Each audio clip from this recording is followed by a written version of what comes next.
Have you ever been outside on a sunny day, pulled out your phone, and struggled to see what's on the screen because of glare? It's one of those problems we've all faced, and for years, phone makers have promised to fix it. Now, with the iPhone 17, Apple is claiming it has finally cracked the code, and it might even have crushed Samsung's Galaxy S25 in the process. So, what's the big deal here? Let's start with brightness. If you've ever heard the term nits when people talk about screens, that's basically a measurement of how bright a display gets. Think of one nit as the light of a single candle spread across a square meter. More nits mean more brightness, and in theory, a screen that's easier to see outdoors. But here's the catch. Those high numbers companies advertise are usually peak brightness numbers you only see in very specific situations, like HDR videos or under direct sunlight for a short burst. Day-to-day usage is always lower.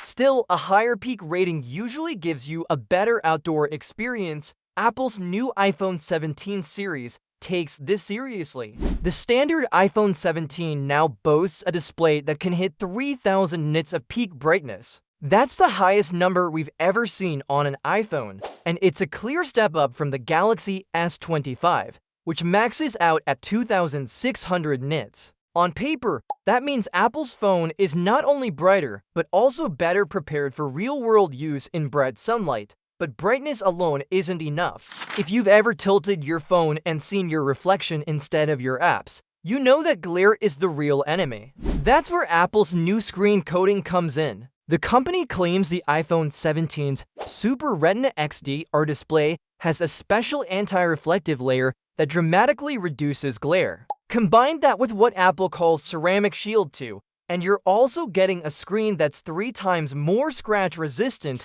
and up to 4 times stronger against cracks than older iPhones. That's durability and visibility in one package, and it's not just the Pro models that get this upgrade. For the first time, even the baseline iPhone 17 gets the full treatment, 3,000 nits brightness, anti-reflective coating, and Ceramic Shield 2. Apple even threw in promotion, which means a 120Hz refresh rate for smoother scrolling and gaming, plus always-on display that can drop all the way down to 1 Hz when idle to save battery. Basically, the features that used to be reserved for the expensive Pro lineup are now coming to every model. The iPhone Air, which sits between the standard iPhone 17 and the Pro models, also shares the same display tech. Despite being the thinnest of the bunch, it still manages that impressive 3,000 nit peak brightness, the anti-glare coating, and the stronger glass. It's a rare case where Apple isn't holding back features on the mid-tier model. Of course,